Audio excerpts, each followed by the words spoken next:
Bezrat Hashem, alors on va commencer avec l'aide de Dieu. Le Likutei Moharan, la Torah Vav.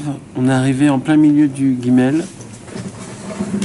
On est dans là où ça commence les paroles Veze Shamru Chazal Kol Hazover et Yitzro. C'est normalement c'est un commencement de voilà, c'est un commencement de paragraphe. D'accord, on est arrivé là. Ce qui est sympathique dans ce qu'on va étudier ce soir, c'est qu'en fait, on va regrouper toute notre étude qu'on a étudiée depuis le commencement de la Torah Vav. Donc celui qui n'était pas là, ou alors qu'il a oublié, ou alors on va, Bezrat Hashem, faire une sorte de répétition. Pourquoi ? Parce qu'en fait, Rabbeinu Akadosh, qu'est-ce qu'il va faire dans ce qu'on va étudier ce soir ? Il va prendre une Gemara, dans la Gemara dans Masechet Sanhedrin, et il va prendre cette Gemara-là, et il va nous faire montrer comment toute la Torah Vav est dans cette Gemara. Et plus que ça, Rabbeinu, il va aller plus que ça, il va même poser des questions, ça veut dire, Bezrat Hashem, avec l'étude qu'on va étudier ensemble, Rabbeinu, il va nous faire montrer qu'en vérité, sans la Torah Vav, on ne peut même pas comprendre cette Gemara du tout. C'est-à-dire quoi qu'on ne peut pas la comprendre ? Ça veut dire que limite, c'est impossible à la faire, impossible à la mettre en pratique, ce que la Gemara nous a montré. Et grâce à la Torah du Likutei Moharan, la Torah numéro 6 qu'on va étudier ce soir, Bezrat Hashem, qu'on étudie, alors grâce à ça, on va pouvoir découvrir qu'est-ce qu'en fait cette Gemara elle nous disait, et en vérité de découvrir des nouvelles choses, Bezrat Hashem, qui sont importantes. À part ça, on va aussi apprendre une nouvelle chose qu'on n'a pas encore étudiée, Bezrat Hashem. Donc il y a aussi un chidouche ce soir. C'est pas juste de la répétition. Il y aura aussi une nouvelle chose que Rabbeinu va nous apprendre ce soir. Et ce soir, le thème qu'on peut dire, comme on peut dire un thème si vous voulez, c'est, on va parler du kavod de Hashem, l'honneur d'Akadosh Baruch Hu. Pour comprendre ce qu'on va parler ce soir, mes amis, il faut essayer d'oublier tout ce qu'on connaît. Il faut essayer de mettre à zéro notre cervelle. Il faut essayer de se laisser emporter par les paroles du tzaddik. Pourquoi je vous dis ça ? Je vous dis ça parce que la chose la plus embêtante, la plus manquante, la plus ménia, comment on dit, la plus empêchante qui puisse exister au monde, la chose qui nous empêche dans toute notre vie d'avancer, de pouvoir évoluer, de pouvoir être meilleur qu'on le soit. Vous savez c'est quoi, mes amis ? C'est ni plus ni moins que notre propre cervelle. Notre cervelle. Notre sechel, comme il appelle ça Rabbeinu, les chokhmot. C'est quoi les chokhmot ? Chokhmot, c'est des sortes d'intellect soi-disant que tu essayes de réfléchir, de poser des questions, de vouloir comprendre tout, comment, de quelle façon. Et tu veux essayer avec ta pensée, avec tes capacités de récipient de ton cerveau. Malheureusement, Rabbi Nachman, il nous apprend qu'on est aujourd'hui dans une génération où on n'est pas des gens qui sont propres. On est des gens qui ont été salis, des gens qui ont été usés, troués. Et malheureusement, notre cerveau, il n'est pas aussi pur comme on le croit. À l'époque, qu'est-ce qu'il fallait ? À l'époque, ça suffisait d'étudier la Torah et d'essayer de mettre en application. Pourquoi ? Parce qu'au moment où on étudiait la Torah, notre corps, il était déjà pur. On a été conçu avec Bigdusha ou Betahara. On était des gens qui étaient comme il faut. Donc on avait déjà de la Emouna, on avait déjà d'Ayirat Shamaim, on avait de l'amour pour Hachem, on avait beaucoup de qualités qu'on avait dès qu'on était déjà né. Pendant des millénaires, ça. Pourquoi ? Parce qu'à l'époque, il y avait beaucoup de sainteté, il y avait beaucoup de crainte. Et comme aujourd'hui, le Yetzer Hara, il voit que c'est la fin de tous les temps. Le Yetzer Hara, il sait qu'il ne lui reste pas beaucoup de temps. Il n'y a pas plus que des dizaines d'années qui lui restent pour que Mashiach vienne. C'est une histoire de dizaines d'années, pas plus que ça. Encore à l'époque, c'était des centaines d'années. Aujourd'hui, c'est des histoires, mamache, à compter sur les doigts quand le Mashiach vient. Donc, l'essentiel du combat, c'est maintenant, mes amis. C'est mamache maintenant. Et ce genre de parole, c'est sûr que vous l'avez entendu. Et c'est pour ça que je vous dis, oubliez tout ce que vous avez dans votre tête, parce qu'on a tellement de connaissances, soi-disant, entre parenthèses, hein, entre guillemets. On a des connaissances et on connaît autant, et on a entendu autant de Rav, et on connaît autant de Torah, et on a vu autant de fois écrit, ça c'est le plus important, ça c'est l'essentiel, ça c'est ce que... Donc à chaque fois qu'il y a quelqu'un qui vient et qui te répète la même chose, alors la parole, elle tombe, elle n'est pas comme il faut. Et tu reçois pas la parole, elle ne fait pas son effet réellement, et à cause de ça, on est à côté de la plaque. Les amis, il faut que vous sachiez quelque chose. Aujourd'hui, encore à l'époque, le Emet, la vérité dans le monde, elle était cachée. Pour découvrir la vérité, c'était très difficile. Il fallait beaucoup pleurer, beaucoup se sacrifier. Il fallait beaucoup travailler pour découvrir c'est quoi le vrai chemin de la vérité. Il fallait travailler. Mais aujourd'hui, Baruch Hashem, même ça, on n'a pas besoin. Même ça, on n'a pas besoin aujourd'hui. Rabbeinu, il est venu dans ce monde, et Rabbi Israël, il a fait rentrer encore plus ce chemin dans le monde, et il a fait faire découvrir dans le monde c'est quoi le Emet, c'est quoi la vérité dans le monde. Maintenant, à l'époque, nous, normalement, on devrait le faire, ce travail, nous. Normalement, cette recherche, on devrait la refaire, comme par exemple, je vous pose une question, mes amis. Pourquoi on ne fait pas ce qu'Avraham Avinu, il a fait? Avraham Avinu, pendant 43 ans, il est parti, il a cherché Hachem. Et il a découvert Hachem à l'âge de 43 ans. C'est sûr que la Emouna qu'Avraham Avinu, il avait à l'âge de 43 ans, c'était une Emouna, une parfaite Emouna qu'on ne peut même pas s'imaginer. Mais comment il a eu cette Emouna? Il n'avait aucun livre. Il n'avait aucun rave, il n'avait rien, il n'avait personne qui lui a fait faire montrer le chemin. Comment il a fait? Il a tout simplement cherché. Et comme il a cherché pendant 40 ans, il a cherché Hachem, à la fin il a découvert. Peut-être que ça serait ça notre travail. Pourquoi pas? Je vous pose une question, mes amis. Qui nous a dit que nous on doit venir et qu'on doit... Peut-être on doit faire la même chose comme Avraham Avinu. On doit tout arrêter. Et on doit commencer à chercher Hachem. Où tu es, Ribono Shel Olam? C'est qui, toi? C'est quoi? On me dit que Hachem, il est partout. Ok, il est partout. Moi, je veux te connaître, Ribono Shel Olam. Je suis venu dans ce monde parce que je veux te connaître. Je suis venu dans ce monde parce que je veux te servir. Je veux pas servir ni mon banquier, ni mes enfants, ni moi-même, ni mon travail. Je veux pas être un serviteur de rien dans ce monde. Je veux être le serviteur d'Hachem Yitbarach. Maintenant, Hachem, je ne te connais pas. Alors oui, je peux parler de toi, et toute la journée, je dis Hachem, Hachem, Hachem. Mais réellement, Hachem, je ne sais pas, je ne te vois pas, je ne te sens pas. J'arrive pas... Normalement, quand un homme il rentre dans une synagogue, il doit avoir une crainte. Quand il ouvre un livre de la Torah, quand il lit les paroles de la prière du matin ou de l'après-midi ou du soir, normalement, on doit avoir une perception énorme d'Akadosh Baruch Hu. Pourquoi je ne l'ai pas? Donc apparemment, je n'ai pas d'émouna. Donc apparemment, je ne suis pas proche de Dieu. Si je ne suis pas proche de Dieu, alors pourquoi je m'appelle un juif? Qu'est-ce que je fous dans ce monde? Je ne comprends pas. Il y a plus important que ça dans ce monde, que je m'occupe de autant de choses que le but du monde. C'est Akadosh Baruch Hu. On est venu dans ce monde-ci pour une seule chose. D'après ce que Rabbeinu il nous apprend ici, on est venu dans ce monde-ci pour donner du kavod à Hachem. Pour pas respecter Hachem, pour lui donner de l'honneur, pour le glorifier à Akadosh Baruch Hu. Maintenant, Rabbeinu Akadosh, il nous apprend qu'on ne peut pas honorer Akadosh Baruch Hu si toi, tu n'es pas prêt à te rabaisser. Tu n'es pas prêt à annuler toutes sortes de respect et d'honneur qu'on te donne. Et je ne parle pas d'un honneur. Il y a aussi un honneur qui est au-dessus de ce que j'ai besoin, mais même l'honneur simple.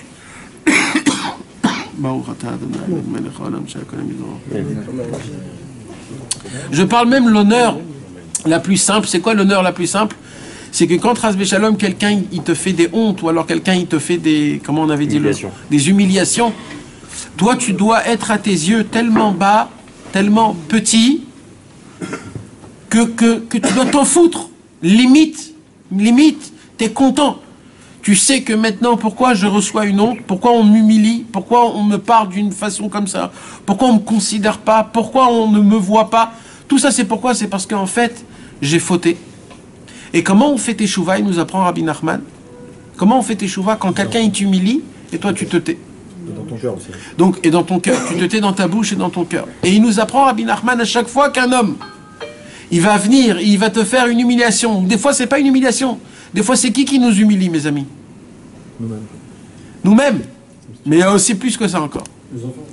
Les enfants, Dieu. des fois il y a la femme, Dieu. et des fois il y a Hachem. Des fois c'est Hachem qui nous humilie. Comment Hachem il nous humilie? T'arrives pas à faire des mitzvot. Il se cache. D'abord il se cache. T'arrives pas à faire des mitzvot. Ça veut dire quoi il se cache? Ça veut dire quoi il se cache? Tu veux le servir, t'arrives pas. Ça veut dire que tu pries Hachem, tu as des problèmes, et quand tu pries Hachem, ça avance pas. Limite, ça devient plus grave. On va faire plus que ça. Tu essayes de te renforcer, mamache, tu te prends sur toi-même. Tu prends sur toi-même des choses que tu n'avais pas l'habitude. C'est difficile. Tu te dis, allez, cette année, je vais prendre sur moi-même. Je vais faire quelque chose d'important. Et tu le fais avec une joie, etc. Et quand tu es en train de le faire, tu reçois des coups, tu sais même pas d'où ça vient. Tu dis, mais Hachem, qu'est-ce que tu es en train de me faire là? Parce que limite, c'est pas que moi que tu me casses. C'est tu casses même ma bonne volonté, que sauf, après des années, je me suis dit, voilà, je vais faire quelque chose de bien. Ça aussi, tu me le casses. C'est-à-dire, c'est pas que tu me casses dans mes ta'avot, dans mon travail. Tu me casses dans mon service divin. Tu te dis, bon, allez, aujourd'hui, je vais prendre sur moi, je vais parler avec Hachem. Allez, vas-y. Je vais 1 heure, et ça sera consacré pour Hachem. Et toi, tu es là. Tu commences à parler. Il y a les paroles du commencement qui sont très difficiles, parce que toujours les premières paroles, ils sont dures. C'est pas grave. Il faut casser les premières choses, et après, ça coule. Ça commence à couler, tu commences à parler à Hachem. Et après quelques minutes que tu parles à Hachem, d'un coup, tu sais plus quoi dire. Tu sais plus quoi dire. Pas tu sais plus quoi dire parce que tu n'as rien à dire. Parce que tu sens dans ton cœur qu'il y a un volcan qui va éclater. Mais tu ne sais pas comment l'exprimer. Tu ne sais pas comment l'expliquer à Hachem. Tu sens qu'il y a un truc dans ta vie où il manque de simcha, c'est pas normal. Tu sens qu'il y a des choses où un homme, quand il faute pas pour rien, mes amis. Un juif, quand il faute pas pour rien. Ne croyez pas que nous, quand on faute parce qu'on a un Yetzerara ou un truc comme ça. Ça, c'était les tzadikim d'à l'époque, que eux, ils avaient un Yetzerara. Rabbeinu, il nous a rigolé, il nous a charrié, Rabbeinu. Il nous a dit, mais vous croyez que vous avez un Yetzerara, vous? mais vous n'avez pas de Yetzerara, vous. Mais un Yetzerara, c'est un malach, c'est un ange qui est saint. Vous croyez vraiment que vous avez un Yetzerara? Oh, il va avoir si un jour le Yetzerara il vient chez vous, vous allez brûler Chas v'Shalom dans les ta'avot. Il dit, vous, c'est quoi vos envies que vous avez? C'est des envies du corps. C'est complètement naturel ce que vous avez. C'est rien du tout. C'est le corps qui réclame, c'est tout. Alors le corps, il aime manger, et il aime que dans sa bouche, il y a plein de goût. Alors c'est juste ça, c'est même pas un Yetzerara, ça veut dire c'est... Ah ben nous, il dit alors quoi? Alors, si c'est ça, tout ce qu'on est en train de parler. Alors, Ribono Shel Olam, moi je veux essayer de me rapprocher de toi, je veux essayer d'être proche, je veux essayer d'être bien. Et toi, tu viens à Hachem, et tu me mets comme des bâtons dans les roues. Mais pourquoi? Ça s'appelle une humiliation. C'est comme ça qu'Hachem t'humilie. Pourquoi Hachem t'humilie? Parce qu'Hachem, il te dit, tu sais mon fils, tu sais pas comment je t'aime et je t'adore. Tu sais même pas combien je t'aime et je t'adore. Mais le problème, c'est quoi? C'est que quand toi, tu vas servir Hachem, je vais te laisser servir Hachem. Quand je vais te laisser servir Hachem, tu vas grossir des poumons. Tu vas te prendre pour quelqu'un. Tu vas te croire que tu es déjà un tzaddik. Et après, quand tu vas venir me parler, tu vas croire comme si que, comme j'ai déjà plein d'avodat Hachem, Dieu, il me doit ça, il me doit ça. Et quand tu vas me demander des choses, tu vas pas me demander avec pitié, miséricorde, comme un pauvre qui demande matnatrinam, un cadeau à Hachem. Non, tu vas demander avec de la gava. Tu vas demander avec de l'importance. Et il dit, Rabbeinu, il dit à Kadosh Baruch Hu, qu'est-ce qu'il dit? Il dit, et ça, c'est la chose la plus grave qui puisse exister au monde. Pourquoi? Parce que le but de la venue de nous dans ce monde-ci, le but, on n'est pas venu pour rien dans ce monde que pour une seule chose, avant tout. Le but de tout dans ce monde, on est venu pour donner du kavod à Hachem. Normalement, un homme, il doit se poser comme question, comment est-ce que je fais du kavod à Hachem maintenant? C'est la première question. Il y a des fois des gens, ils étudient toute la journée. Peut-être Hachem, il n'a pas de kavod de ça. Peut-être non. Peut-être Hachem, il a un kavod où tu te lèves et tu vas aider un juif, il fait un déménagement, le pauvre, il est tout seul, il a plein de problèmes. Et toi, tu vas l'aider, tu as besoin d'aide. Et peut-être ça fait plus de kavod à Hachem. Des fois, on a l'habitude d'étudier des sortes de livres, ou alors de lire des Teilim, ou alors de lire le Zohar, ou alors d'étudier un peu le Gemara, ou alors d'étudier les livres de Rabbi Nachman. Et tu ne sais pas exactement quand il faut étudier quoi, qu'est-ce qu'il faut mettre le point plus, par quoi je dois commencer, est-ce qu'il y a un seder, est-ce qu'il n'y a pas un seder, est-ce qu'il faut que je prie plus, il faut que je mette plus. Tu ne sais pas exactement. La question qu'il faut que tu te poses, c'est pas c'est quoi qu'il faut, c'est où Hachem il va avoir plus de kavod. Comment tu pourras lui donner plus de kavod à Hachem par rapport à ça. Si maintenant un homme, il se sent, il a un sentiment qu'il est sale envers Hachem. Un homme, il se sent qu'il n'est pas proche, parce qu'il a fait des petites choses qui sont pas bien, ou alors il a mal prié le matin, ou alors il a regardé des choses qui sont interdites de voir, etc. Alors normalement, Akadosh Baruch Hu, il veut pas que tu étudies maintenant la Torah. Si toi maintenant tu vas étudier la Torah comme ça directement, comme si de rien n'était, Hachem il dit c'est quoi le kavod que tu me donnes en étudiant la Torah? Il dit Rabbi Nachman, comment on donne du kavod à Hachem? Comment on fait pour donner du kavod à Hachem? Il dit Rabbeinu, la première chose pour donner du kavod à Hachem, c'est enlève de ton kavod à toi. Voilà. Premièrement. Tant que tu as du kavod, tant que tu as toi-même de l'importance, du respect, etc., tant que tu as tout ça, sache une chose, que tu ne donnes pas du kavod à Hachem. Comment on peut donner du kavod à Hachem? On donne du kavod à Hachem quand on est prêt à se rabaisser pour lui et à être humilié pour lui.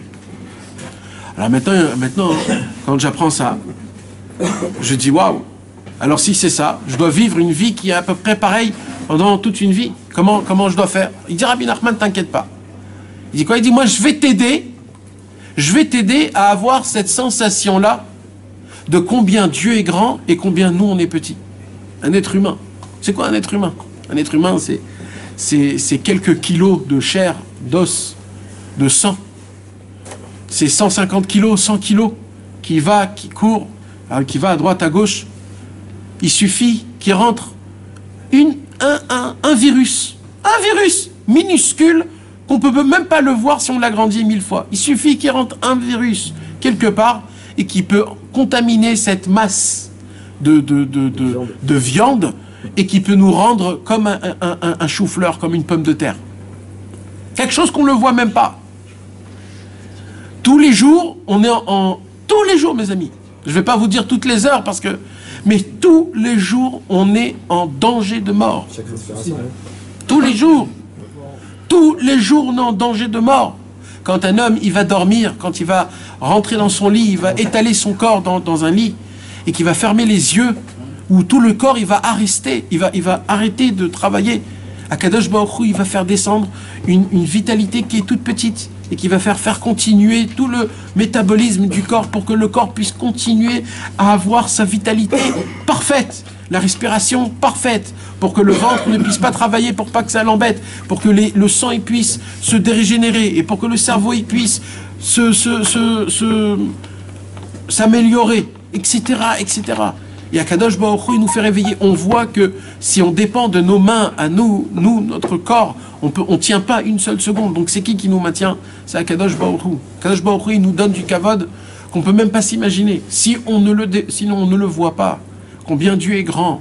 Combien il est grand avec nous. Pas combien Dieu il est grand dans le monde. Mes amis, c'est un travail qu'on doit tous le faire tous les jours. On doit le faire tous les jours. On doit voir comment Hachem est grand avec moi aujourd'hui. Pas qu'est-ce qu'il m'a fait hier et avant-hier. Comment Hachem, il a été grand pour moi aujourd'hui? Comment? Parce que il faut ouvrir les yeux. Parce que si tu vois pas la grandeur de Dieu, tu vois ta grandeur à toi, il dit Rabbi Nachman. Un homme, il est obligé de voir la grandeur. S'il voit pas la grandeur de Dieu, il croit que c'est lui, Dieu. Quand un homme, il va au travail, il va travailler difficilement pendant 10 heures dans la journée. Il travaille 10 heures. 10 heures, c'est dur de travailler 10 heures. Un homme, il rentre la fin de la journée fatigué après son travail. C'est normal qu'il croit que c'est lui qui amène la parnassa. C'est normal. Mais c'est faux. C'est faux. Il dira, ben nous, c'est faux. Tu sais pourquoi tu es allé au travail? Parce que tu as fauté. C'est tout, c'est tout. La parnassa, il va te la donner dans tous les cas. Maintenant, Rabbeinu, il dit, si tu réfléchis pas à ça tous les jours, ça ne se peut pas que tu crois pas que c'est toi, Hachem. Tu es obligé de croire que tes problèmes, c'est toi qui peux te les arranger. Quand tu vois que tu as un problème avec ta femme, tu crois que c'est toi qui peux arranger le problème. Quand tu vois que tu as un problème avec tes enfants, ou alors, si tu es un nul, tu dis c'est à cause de moi. C'est moi, c'est tout à cause de moi, c'est à cause de moi, c'est à cause de moi. Si tu as un peu de cervelle, tu dis on peut quand même avancer, on peut essayer, je peux essayer de refaire comme ça, si je lui parle comme ça, si je vais aller entendre, je vais aller dans un coaching, je vais aller dans ça. Mais maintenant, tout ça, il dit Rabbeinu, ça s'appelle de la Avoda Zara. Pourquoi? Parce que tu dépends une délivrance d'un être humain. Vous voulez savoir, mes amis, je vais vous dire quelque chose, quand on voit un petit peu le monde, comment Hachem il a fait le monde, en regardant National Geographic ou tous les comment ça s'appelle, tous les documentaires qui parlent du monde. Vous savez, quand on voit les animaux, en vérité, les animaux, ils ont un seul travail. Vous voulez savoir c'est quoi ce travail qu'ils ont, les animaux? Qu'est-ce qu'ils font toute la journée, les animaux? Ils cherchent à manger. Ils cherchent à manger. Non mais Béhémet, mes amis, Hachem a fait en sorte que tous les animaux du monde en entier, leur forme, leur couleur, leur capacité, leur puissance, leur vitalité, tout ce qu'ils ont de A jusqu'à Z, tout, c'est en fonction du besoin et de l'endroit de là où il est pour qu'il puisse manger. Hachem a donné, a fait toutes sortes de poissons, de dauphins, de baleines, de pieuvres, de je ne sais pas quoi, tous. Pourquoi? Parce qu'il y en a qui sont dans des endroits spéciaux, que leur manger il est spécial, alors en fonction de leurs besoins, et de là où ils sont, et de combien ils vivent, alors Hachem leur a donné des yeux spéciaux, un il respire, un il n'a pas besoin de respirer, et un il peut jeter un jet d'eau, et grâce à ça il attrape des trucs. Hachem il a fait en sorte que tout le monde en entier puisse avoir tout ce qu'il a besoin pour qu'il puisse manger. Et toute leur vie, qu'est-ce qu'ils font? Tous, ils cherchent après de quoi manger. C'est-à-dire, ils ne mangent pas quand ils ont faim. C'est pas comme nous. Eux, ils mangent tout le temps.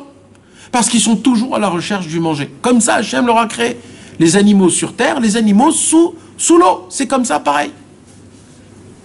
Et vous voulez savoir quelque chose? Hachem, il a dit, maintenant, ça, c'est la création du monde. Mais je voudrais créer quelque chose qui est au-dessus de ça. Je voudrais créer une matière vivante qui s'appelle un être humain.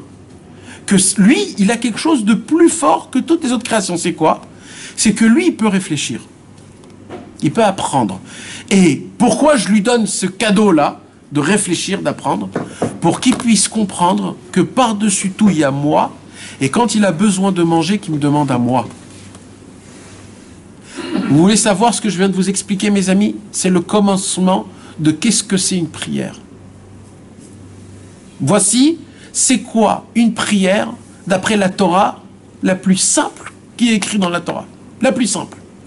On a beau entendre plein de discours sur la prière, mais on ne connaît pas c'est quoi le A, le A et le B, le commencement de tout. Le commencement de tout, c'est le plus simple. Vous voulez savoir c'est quoi la prière où Hachem, il a créé le monde? Pourquoi il a créé le monde? C'est pour qu'on le prie, pour qu'on dise à Hachem, Hachem, oui, je peux être comme un animal. C'est quoi d'être comme un animal? C'est toute la journée aller au travail et toute la journée ramasser de l'argent. C'est ça d'être un animal. C'est ce qu'ils font les dauphins et les baleines. C'est ce qu'ils font les tigres. C'est ce qu'ils font les chimpanzés. Toute la journée, ils sont à la recherche de leur manger. Maintenant, il y a une autre création. C'est quoi l'autre création? C'est une création que eux, ils savent pas comment, mais ils savent que celui qui a créé le monde, et celui qui a créé le chimpanzé, et celui qui a créé l'argent, et celui qui a créé tout ça, c'est lui qui donne à manger aux êtres humains. Il suffit juste d'y croire et de le demander. Alors il dit, pour qu'on puisse avoir ça, cette connaissance, cette conscience, ce date, on est obligé, mes amis, d'être un ave. On est obligé d'avoir de l'humilité, d'être humble. Parce que quand on croit que tout est de notre main, que tout est de notre force, on croit qu'on peut se lever à Chatzot, on croit qu'on peut aller au mikvé, on croit qu'on peut garder nos yeux, on croit qu'on peut ne pas dire du lachon hara. Mes amis, on ne peut pas. On ne peut pas. Comme on est nous, on ne peut pas. On est dans un monde où on ne peut pas servir Hachem comme c'est écrit dans les autres livres à l'époque. Alors qu'est-ce qu'on fait alors? Eh bien tu dois le demander à Hachem. Hachem, moi je ne peux pas étudier la Torah. Moi aujourd'hui, mes amis, je vais vous dire quelque chose. Aujourd'hui, je me suis dit, je ne sais même pas si j'ai le droit d'étudier la Torah. Je ne sais pas. Vous savez, c'est quoi les cadeaux qu'on a d'étudier la Torah? Mais vous croyez que... Moi, aujourd'hui, je voulais pas venir ce soir. Je voulais pas venir ce soir, je voulais pas faire le cours. Parce que je me suis dit, comment je vais ouvrir le Likutei Moharan? Comment je vais commencer à l'étudier moi-même et Bichlal le transmettre? Mais où on est? C'est comme si je sais pas, j'ai pas envie de dire des choses, mais c'est aucun rapport. Mais aucun rapport. Aucun rapport. Mais c'est un mérite d'ouvrir la Gemara, c'est un mérite d'ouvrir le Chumash et d'étudier Rashi. C'est un mérite. Mais vous savez même pas c'est quoi ce mérite. Les gens, ils parlent aujourd'hui, vous êtes obligés d'étudier 5 minutes, 10 minutes. Et nous, on prend ça comme c'est un peu difficile, comme si c'est lourd, comme si que dans nos épaules, on nous a mis 150 kilos. Quand on ouvre comment ça s'appelle ça? La couverture, on dirait que la couverture, elle pèse 100 tonnes. Tellement que c'est dur d'ouvrir un livre. Mais mes amis, c'est parce qu'on n'a aucune idée du cadeau qu'Hachem il a fait avec nous. Akadosh Baruch Hu, il nous parle à travers la Torah. Alors, normalement, mes amis, normalement, nous, comme on est, moi, je parle pour moi-même, mais normalement, nous, comme on est, normalement, on n'a pas le droit d'ouvrir la Torah. On n'a pas le droit. Limite, on doit rester avec la tête baissée et de ne pas arrêter de notre bouche de dire des Teilim et du Likutei Tfilot. Toute notre vie. Avec les péchés qu'on a fait, avec l'orgueil qu'on a, avec les mauvais sangs qu'on se fait, avec le manque de kavod qu'on a manqué à Hachem.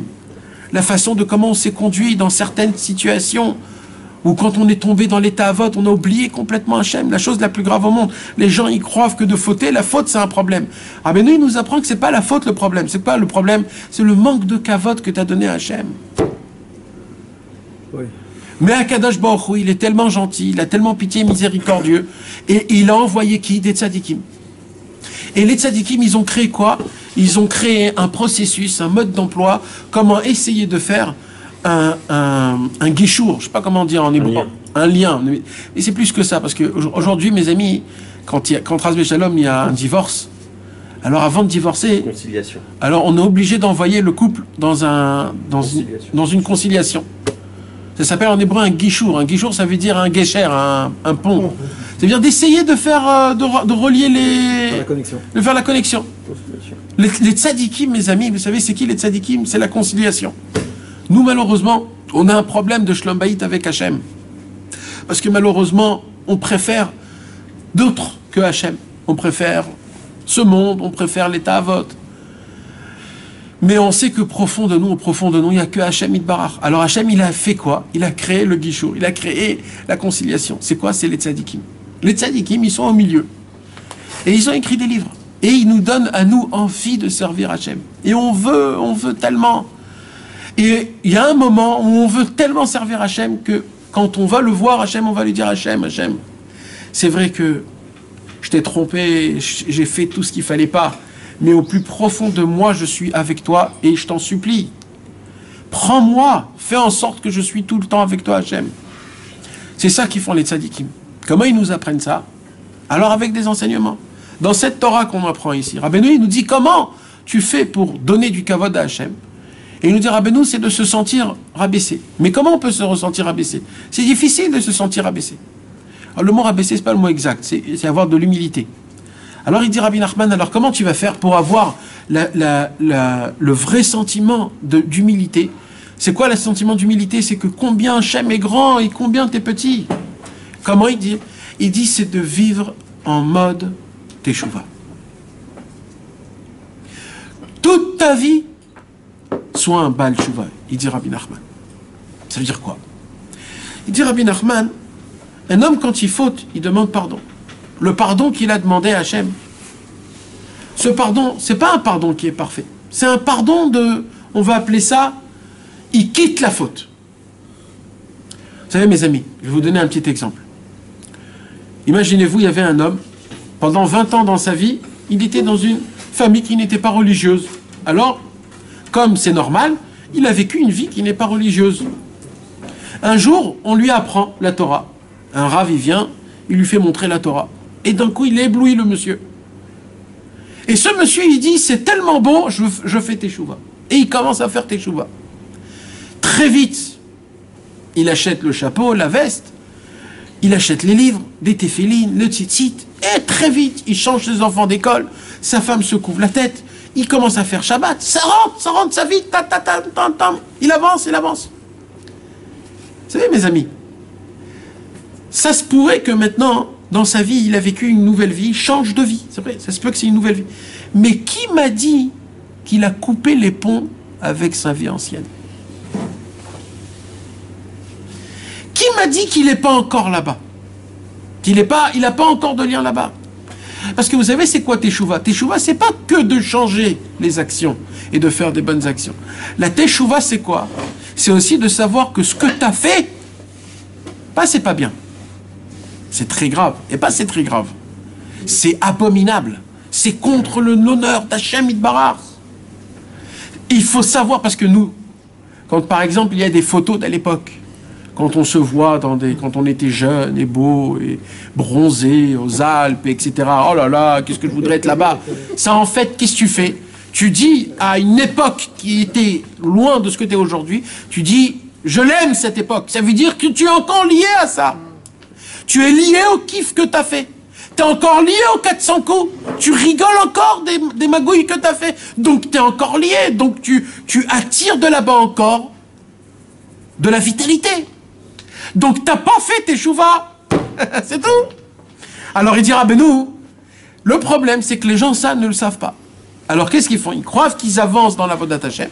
Ils croient, ils disent, ça y est, moi ça fait 10 ans que je fais Shabbat. Moi ça fait 10 ans que mes enfants ils sont à l'école. Ouais, mais t'as jamais fait tchouva. C'est quoi tchouva? Dans les traits de tes chouvas, il y a de créer une nouvelle vie, ça c'est ok. Mais il y a aussi de couper les ponts, de couper tout ce qui te relie à l'époque. Tout ce qui te relie au Averot, Chas Shalom. Le Rambam, il dit jusqu'à quand un homme il doit faire teshuva? Jusqu'à qu'il se rappelle plus qu'il a fait cette faute. Vous imaginez? Alors nous, hein? Comment c'est possible? Nos enfants nous posent des questions, des fois nos enfants ils posent des questions, quelles questions? T'es jeune, qu'est-ce que t'as fait? Il y a plein de choses qui nous ramènent à ça. Les questions, l'entourage. Tu sais pourquoi Hachem il te fait ça? Pour que tu fasses teshuva dessus. Et dès que tu feras teshuva dessus, ils vont plus te poser de questions.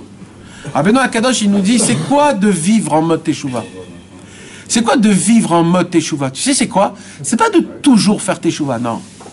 De vivre en mode teshuva, c'est de te mettre dans ta tête, j'ai encore toutes mes fautes, et petit à petit, quand Hachem ouvre une porte, je suis là pour demander pardon à toutes mes fautes.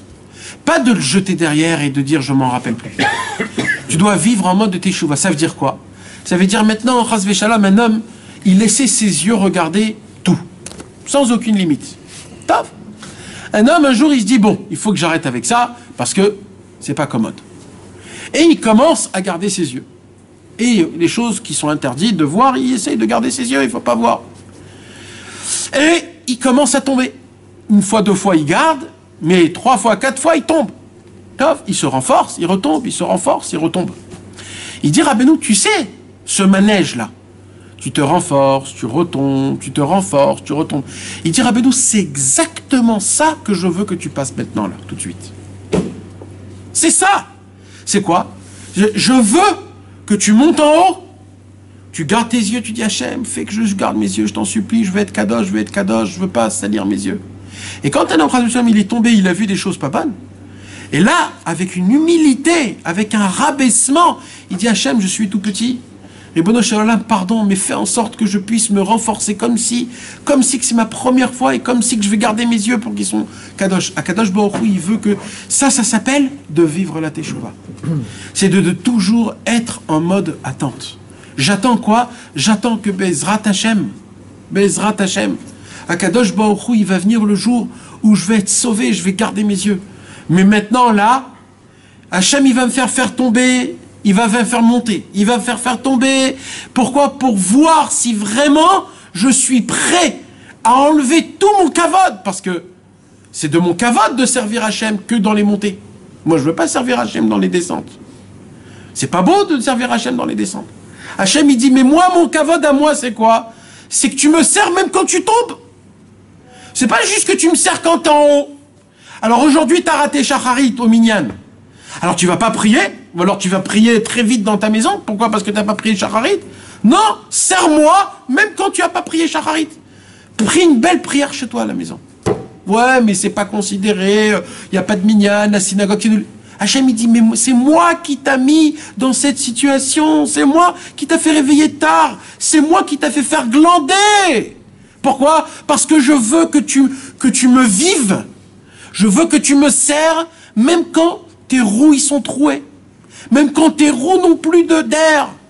Mais tu le sers pas là. Hein? Tu le sers pas quand tu le fais pas. Mais dès maintenant, tu vas le servir. Tu t'es pas levé, alors c'est pas grave, fais Shacharit. Fais Shacharit chez toi à la maison. L'heure de Shacharit est passée. Il dira Benou, si un homme il a mal fait Shacharit, un homme il s'est réveillé tard, il a prié Shacharit très vite, il a tout raté, tout sauté. Et il se dit, qu'est-ce que je fous là? Là maintenant, qu'est-ce qui se passe? Dieu l'humilie.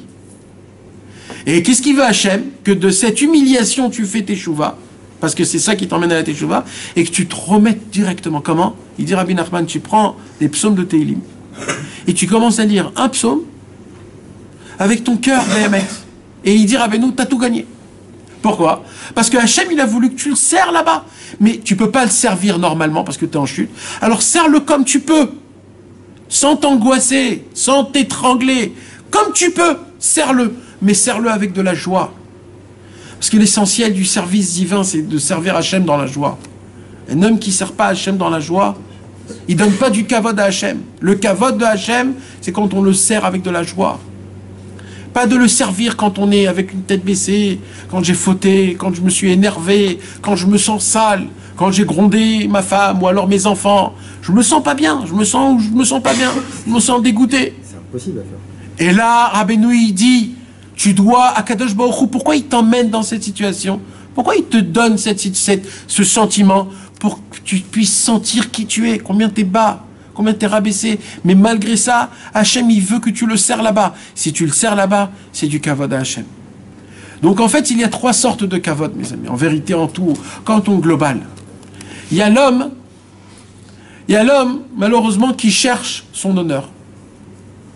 Il y a l'homme qui cherche son honneur. Il veut être honoré, il veut qu'on l'honore, il veut qu'on le respecte. Et pour lui, c'est très important. La beauté, tout est comme à la perfection. Maintenant, dans le service divin, c'est pareil. Un homme, il aime servir Hachem que dans les montées. Il faut qu'il ait son environnement, il faut qu'il ait son rave, il faut qu'il ait sa keïla, il faut qu'il ait sa maison, il faut que ses enfants soient bien placés, il faut que tout soit nickel. Quand tout est nickel, alors bien sûr, je peux étudier le Daf Yomi, je peux me renforcer dans la Torah, et d'étudier, de rajouter des livres, et d'être Bessimcha, parce que sinon, je peux pas, c'est trop difficile. Il faut que tout soit parfait. Il dit, Rabbeinu, ça c'est le niveau le plus naze. Ça c'est le niveau le plus horrible. Ça, en fait, cet homme-là, il sert pas Hachem, il se sert lui. En fait, il se grandit, il se pompe lui-même, il se gonfle. Pourquoi? Parce qu'il croit que, en vérité, c'est comment on sert à Kadosh Baruch Hu dans la perfection. Alors ça s'appelle quoi? Rabbeinu, il appelle ça comment dans la Torah Vav? Kvod Melachim, l'honneur des rois. Comme les rois. Les rois, vous savez, nous on croit que les rois, ils ont beaucoup d'honneur, et c'est des rois, ils ont des sujets, etc. Mais moi un jour, j'ai réfléchi d'une autre manière. J'ai réfléchi à l'envers. En fait, un roi, c'est quoi? C'est quelque chose tellement de minable et de petit et de rien, qu'en fait, tout ce qu'il y a autour de lui, c'est un manège pour qu'il se sente bien. Ah oui, il a des centaines de gens qui lui jouent de la musique pour qu'il se sente bien. Il a des centaines de comment ça s'appelle, les gens qui font du manger, de chefs, de cuisiniers pour qu'il ait le plat le meilleur. Il a des centaines de couturiers pour qu'il s'habille à la perfection. Il a des trésors et des trésors. Tout ça pourquoi? Pour qu'il se sente roi. Voilà, c'est tout. Voilà. Ah, vous m'avez fait... Ah, c'est bien. Je me sens à la perfection. Plein d'argent, plein de femmes, plein de manger, plein de couturiers. Top. Qu'est-ce qu'il nous dit Rabbeinu? Il nous dit Rabbeinu, mais ça, c'est le niveau le plus bas. Moi, je demande à mes élèves, il dit Rabbeinu, Hachem, il nous demande quoi? D'être un roi sans ce qui est autour. D'être content comme si tu as tous les couturiers, d'être content quand tu manges ton manger comme si tu es les plus grands chefs du monde. Ça, c'est une sagesse, d'être bessimra comme ça, pas de s'asseoir sur un trône et de tout avoir. Donc en vérité, mes amis, c'est un jeu qu'on regarde et qu'on admire des rois, mais ça s'appelle Kvod Melachim. C'est quoi le Kvod Melachim? Le Kvod Melachim, c'est un kavod qui est tout bas, tout bas, tout bas, tout bas. Pareil, les Admourim, mes amis. Je demande pardon que je dis, mais je parle en général, je parle pas chas v'shalom sur personne, mais je parle en général. En général. Non, parce qu'aujourd'hui, c'est devenu un cirque. Non, quelle mode? Aujourd'hui, c'est devenu un cirque. Encore à l'époque, il y avait des inyanim où c'était émet. Au moins, il y avait une prière qui ressemblait au Baal Shem Tov. Au moins, il y avait une Torah qui ressemblait au Baal Shem Tov. Mais aujourd'hui, la spiritualité, on l'a perdue, et la matérialité, elle est en confort énorme. Et tu vois quelqu'un qui s'assoit, tout le monde lui chante pour que lui, il bouge un tout petit peu sa main, pour qu'il fasse un tout petit sourire. Il a besoin de 500 000 élèves pour qu'il ait un tout petit peu sourire. Donc, le pauvre, nous, on est meilleurs que eux. Pourquoi? Parce que nous, on n'a personne autour de nous. Nous, on n'a personne qui nous embrasse la main, qui nous donne des habits, qui nous donne à manger, qui nous donne de la simra. Nous, on doit être tout seul dans le travail, on doit se contenter, on doit chanter, danser. Donc, on est encore plus fort que tout. On est des soldats tout seuls, les Chadai Avram. Ça, c'est du kavod d'Hachem Yitbarach. C'est comme ça qu'Akadosh Baruch Hu. Donc, premier niveau, mes amis, c'est quoi? C'est Kvod Melachim. Pourquoi Kvod Melachim? C'est un homme qui l'abuse dans le kavod et il veut du kavod. Et on veut tous du kavod. Et malheureusement, moi, je crois qu'on est tous dans ce Kvod Melachim. Après, il y a un autre kavod. C'est quoi? C'est le Kvod Hachem Yitbarach. C'est quoi le Kvod Hachem Yitbarach? C'est un homme qui a lu la Torah Vav et qui a compris que l'essentiel du monde, c'est quoi? C'est donner du kavod à Hachem. Et comment on donne du kavod à Hachem? En enlevant mon kavod à moi, personnel. Alors cet homme-là, il dit, waouh! Donc ça veut dire que de toute ma vie, j'ai jamais servi Hachem. Puisque j'ai jamais pensé à ça, à lui donner du kavod à Hachem. C'est quand qu'on a pensé de donner du kavod à Hachem chaque matin avant de prier? Si tu ne penses pas que tu vas donner du kavod à Hachem en priant, c'est un problème. Quand tu fais le tzitzit, quand tu mets les téphilines, quand tu ouvres, quand tu viens ici ce soir, si tu crois qu'il n'y a pas de kavod dans Hachem Yitbarach, pourquoi tu es là? Bémet. Un homme, s'il ne comprend pas ça, pourquoi il est là? Il faut qu'il se pose la question. Est-ce que vraiment, vous croyez que vraiment, en venant ici, il y a bémet du kavod à Hachem? Si oui, c'est bien. Sinon, il y a un problème. Il y a un problème. Il faut arrêter de venir. Il faut prier à Hachem. Il faut dire à Hachem, comment je peux te voir? Peut-être c'est pas là qu'il faut que je vienne. Peut-être il faut que je fasse quelque chose d'autre. Peut-être il faut que j'aille aller dormir, me réveiller Chatzot. C'est sûr qu'Hachem, il préfère qu'on aille dormir et se lever Chatzot. Mais c'est meilleur que ça. Tout ça, mes amis, c'est des contes qu'il faut en réfléchir. Il faut pas faire les choses parce qu'on est habitué, parce qu'on croit que c'est comme ça que ça fonctionne. Il faut réfléchir, parce que rien qu'en réfléchissant, tu donnes du kavod à Hachem. Tu fais montrer à Hachem, Hachem, regarde, moi, le but, c'est quoi le but? C'est que je veux toi, Hachem Yitbarach, je te veux toi. Alors il y a un monsieur que quand il lit la Torah, ouais. Excuse-moi, je reviens juste sur le Baal Tshuva parce que ça me perturbe. Quand tu parles, tu dis le Baal Tshuva, voilà, il doit complètement, quasiment effacer de sa tête tout ce qu'il a fait auparavant. Le mécanisme, c'est pas plutôt de dire, regarde, moi je suis un timbré, est-ce que je vais vivre avec des contradictions de toutes les façons entre ce que je vais faire pour ma Avodat Hashem et la réalité. La réalité sur le terrain, elle est dure. C'est-à-dire que nous, on essaye d'avancer. Et à chaque fois, tu as des contradictions. Le travail, ta femme, tes enfants, l'entourage, tout ce que tu peux avoir. D'accord? Donc, si déjà tu sais que tu es timbré, parce que tu vas être fou, ouais. Ça va être compliqué. Mais par contre, tu vas essayer de tenir bon. Plutôt que d'arriver à un niveau et de te dire, tu sais quoi, tout ce que j'ai fait dans le passé, bon, ça va être de côté. Et en faisant le travail comme ça, je sais pas. Non, j'ai pas dit ça. J'ai pas dit qu'un homme, il doit tout oublier ce qu'il a fait. J'ai pas dit ça. Moi, ce que j'ai dit, c'est que quand un homme, il fait teshuva, il doit se mettre dans sa tête en mode teshuva timidi. C'est-à-dire, teshuva, c'est pas juste je fais teshuva et ça s'arrête là. C'est ça qu'il nous apprend Rabbi Nachman. Il nous apprend Rabbi Nachman que par rapport à la grandeur d'Hachem et par rapport à la teshuva que tu as fait, t'as rien fait presque. Mais comme Hachem, il est tellement grand et qu'il a tellement de pitié et de miséricorde, il t'accorde même cette teshuva là qui est remplie, il dit Rabbeinu, Yefchar Lomar, Zikiti Libi, Taharati Mechatati. Comment on dit quand j'ai des pensées J'ai contre? purifié mes pensées. Non, ça veut dire en fait, je dis quelque chose, mais je pense à autre chose. Ça veut dire quand un homme il fait teshuva aujourd'hui. Sincère. Pourquoi il fait teshuva bémet, mes amis, maintenant, vraiment? Il ira Dionesh. D'abord, j'ai peur. D'abord, je veux pas que Hachem m'envoie des problèmes. Je veux être bien avec Hachem. Donc, c'est toujours moi pour l'instant. Troisièmement, je veux être pas des rangs en arrière. Je veux être des rangs debout. Donc, toutes les teshuva qu'un homme il fait, Pas désintéressé. c'est pas désintéressé, il y a toujours des intérêts. Donc Rabbeinu il dit c'est pas grave, Hachem il est grand, il adore et il faut faire teshuva. Il dit pourquoi? Il dit parce que quand tu vas grandir un peu plus, où tes intérêts vont tomber, il faudra que tu refasses teshuva. Parce que cette fois-ci cette teshuva elle sera meilleure. Mais comment je pourrais savoir? C'est pas ton travail. Hachem va t'envoyer une humiliation, tu vas te taire, t'es monté de niveau. C'est fini. C'est aussi simple que ça. Mais le Baal Tshuva, il en a sans arrêt toute sa vie, jusqu'à la fin de sa vie, jusqu'à 120 ans. Il a quoi? Des humiliations futiles. Il en a... Une fois qu'il en aura plus, c'est que Béhémet, il a fait une Tshuva et il y en a qu'il a avec Akadosh Baruch Hu. Nachon. C'est terminé. Nachon. Toute notre vie, c'est ça. Je l'ai dit dans les cours d'avant et la cours d'après et d'avant. J'ai répété que tout le mode d'emploi de cette vie dans ce monde-ci dépend de ce chemin que Rabbeinu il est en train de nous apprendre. C'est quoi le chemin idéal de prendre dans la vie? C'est de se mettre dans une case qui s'appelle « Je suis un Baal Teshuva ».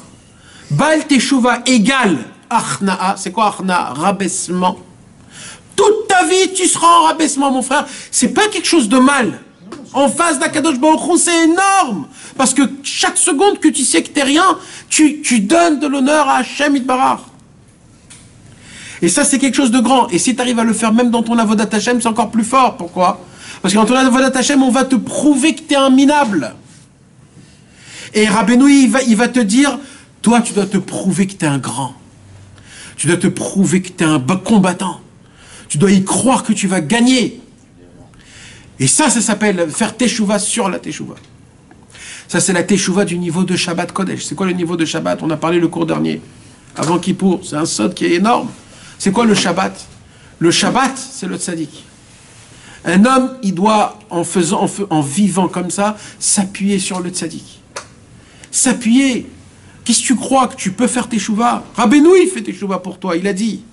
C'est les tzaddikim qui font teshuva pour nous. Juste ne faites pas bémézid, ne faites pas, comment dire, volontairement. Il dit Rabbeinu, mais moi, juste avancer dans votre avodat Hashem, il dit Rabbeinu, vous êtes venu chez moi, Ouman, c'est fini, je prends sur moi tout. Juste avancer. Alors ça veut dire que c'est le monde entier qui se doit te mettre dans une case de Baal Tshuva. C'est pas un Baal Tshuva comme... Non, c'est le monde en entier, c'est le monde en entier. Rabbi Nathan le premier, il a avancé dans ça. Rabbi Nathan le premier. Là, quand tu vois du côté de Philote.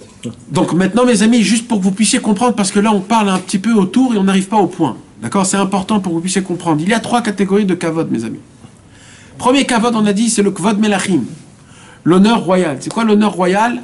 C'est un homme quand il veut être respecté, il veut que tout se passe comme il faut. Il veut... Et pour lui, il veut pas servir Hachem. Ça veut dire un homme. Il y a plein de gens, par exemple, où Rabbeinu, il dit, il faut se lever pour Chatzot. Des gens, ils viennent, ils me disent, ouais, et si tu t'es pas levé Chatzot? Tu fais quand même Chatzot. Et comme tu sais que de pas se lever Chatzot, c'est moins, tu le fais plus. Combien de fois t'es réveillé à 1h? Tu fais pas Chatzot, pourquoi? Parce que dans ta tête, il y a un petit oiseau qui s'appelle le Satan, qui dit, ouais, mais tu t'es pas levé, il y a écrit levé. Là, c'est 11h25. Aujourd'hui, maintenant qu'on a changé là, un truc. Mais écoute, mais vous comprenez, mes amis, de quoi je vous parle? Ça s'appelle un homme, c'est pas de son kavod de faire Chatzot s'il s'est pas levé. C'est pas son kavod. Ah non. Moi, il faut que je me lève, parce qu'il y a écrit qu'il faut se lever. Ça arrive 1000 fois, ça. Mais ça nous arrive tout le temps. Et c'est combien on tombe dans ça? Donc ça, c'est le kvod melachim. Ça, c'est le premier kavod. Maintenant, il y a le kvod Hashem Yitbarach. C'est quoi le kvod Hashem Yitbarach? C'est l'homme qui a compris combien le kavod, c'est pas bien. Il a compris que pour servir Hashem, il faut diminuer du kavod. Alors lui, Béhémet, qu'est-ce qui se passe? Il diminue son kavod. Il diminue. Mais quoi? Mais il y a un moment où un jour, quelqu'un va l'humilier. il va lui enlever un kavod, il va lui faire honte, et là, il va éclater. C'est-à-dire, lui, de base, il vit une vie sans kavod. Il s'annule, il sert Hachem, il fait comme il faut. Mais, quand il y a une exception de kavod, et là, il éclate. Une tête de poisson. Et il éclate, il éclate. Il commence à insulter, à parler, comment, et là, bam, il a cassé son truc. Maintenant, dans la Vodat Hachem, comment c'est que Chas Shalom, un jour, il lui est arrivé une avéra très très grave. C'est comme, par exemple, mes amis, il y a écrit comme ça. Il y a écrit qu'un homme, Chas Shalom, qu'il a vu une pollution nocturne à Yom Kippour, il a écrit qu'il faut, toute l'année, il doit être soucieux. Comme ça, il y a écrit. Alors, il y a une histoire. Et si l'année est passée, c'est bon signe pour lui. Comme ça, il y a écrit dans la Gemara. Si l'année est passée sans rien, c'est bon signe pour lui. Ça veut dire que Hachem ne veut pas de cette fille. Hein? Ça veut dire que Hachem ne veut pas de cette fille-là. S'il a ça, c'est ça qui... Alors, un jour, il y avait un élève du Rabbi Levi Yitzhak de Berdichov. Il priait dans la synagogue de Rabbi Levi Yitzhak de Berdichov. Et un jour, il a eu une pollution nocturne. Un kippo. Wow. Un des élèves de Rabbi Levi Yitzhak. Il était... Déchiré. Jamais ça lui arrivait des choses comme ça. Jamais. C'était un grand sadique, c'était un grand... énorme. Et il s'est dit, comment je vais faire kippo? C'était la nuit, le matin. Comment je vais prier? Comment je peux prier? En plus, tu n'as pas le droit de te tremper au mikvé. Donc tu restes avec la touma. C'est-à-dire, t'es vraiment... Il a commencé à prier Shacharit avec une arsob et une tristesse et une mélancolie horrible. Et Rabbi Levi Yitzhak de Berdichov, il le voit, mais il ne dit rien. Et lui, il voit que Rabbi Levi Yitzhak le voit. Et lui, qu'est-ce qu'il dit dans sa tête? Il voit que j'ai eu la pollution nocturne, il ne veut même pas parler. Il ne veut même pas m'adresser la parole. Il sait que je suis impur. Oh là là, malheur à moi, quelle année je vais avoir? Il prie Moussaf, tétanisé. Il y a l'Afsaka entre Moussaf et Mincha. Et là, il va dans la forêt faire Ikbodedut, il dit, ça se peut pas, je peux pas passer, ça se peut pas. Alors qu'est-ce qu'il a fait? Il a dit, je m'en fous de tout. Je me mets dans ma tête que là, maintenant, tout de suite, j'ai que la tfilat Mincha de Neila. J'ai Mincha et la Neila. Je vais au moins sauver ces deux prières-là et je vais les prier comme si de rien n'était. Bessimcha, je m'en fous de tout ce qui a été, de ce qui a écrit. Il est rentré dans la tfilat Mincha en chantant et en dansant. Il a prié avec une simcha, la Neila, avec une simcha. Pour la première fois, Rabbi Levi Yitzhak de Berdichov a terminé la prière très tôt. Toujours Rabbi Levi Yitzhak de Berdichov, il terminait Kippour très tard, 11h du soir, minuit du soir. Pourquoi? Parce que Rabbi Levi Yitzhak de Berdichov, lui, il ne voulait pas que dans le ciel, il reste encore des décrets. Il voulait tout enlever. Alors il dit, moi je reste jusqu'à la fin, jusqu'à qu'Hachem il pardonne tout le peuple juif.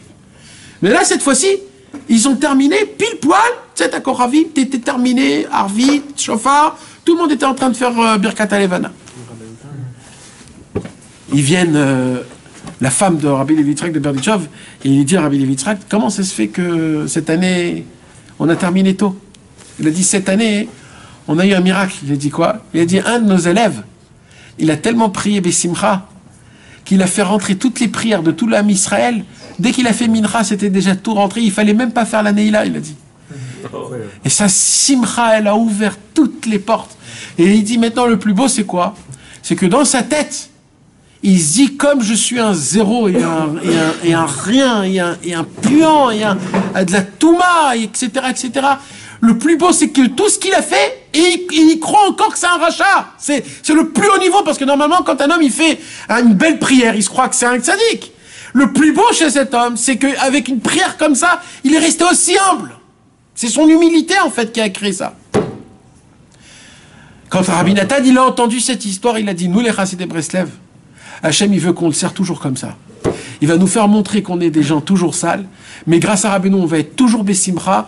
Donc on fait des travails de tzadikim en étant des Rechaïm. On est encore plus grands que eux.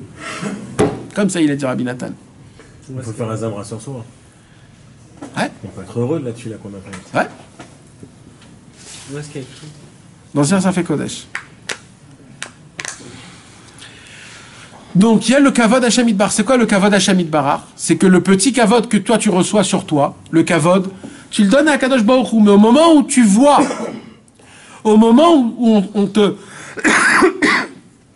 fait un manque de kavod, au moment où Chas Veshalom tu tombes, et tu n'arrives pas à là où il faut arriver, et là tu tombes Chas Veshalom dans ton kavod à toi, là tu tombes, c'est pas bien. Mais au moins, cet homme-là, il a fait teshuva. Maintenant, il y a une troisième sorte de kavod. C'est quoi, mes amis? Le kvod Eloki. C'est quoi le kvod Eloki? Le kvod Eloki, c'est quand un homme, il sert à Kadosh Baruch Hu d'une manière que, quand Chas Veshalom, on l'humilie, tellement il se tait que ça même, ça s'appelle qu'il a donné du kavod à Hashem Idbar directement. Il y a une explication qui nous dit de cette façon-là. Comme par exemple, des fois, un homme, il peut honorer Akadosh Baruch Hu. D'accord? Il y a par exemple un homme qui va honorer un rave. Comment un homme, il peut honorer un rave? Il vient, il lui embrasse la main, il lui donne de l'argent, il lui dit des éloges, et vous avez écrit des livres, et vous avez une grande yeshiva, et vous avez beaucoup d'élèves, et vous avez institué ça, et ça, et ça, et ça, et ça. Il y a un rave que quand il reçoit ces éloges-là, ses yeux, ils brillent de plus en plus, et il est joyeux. Alors cet homme-là, il a pris le kavod pour lui, sans faire exprès. Parce que c'est comme ça que ça se passe. Alors il est tombé dans le kavod. C'est le kavod, il est tombé dans le kavod.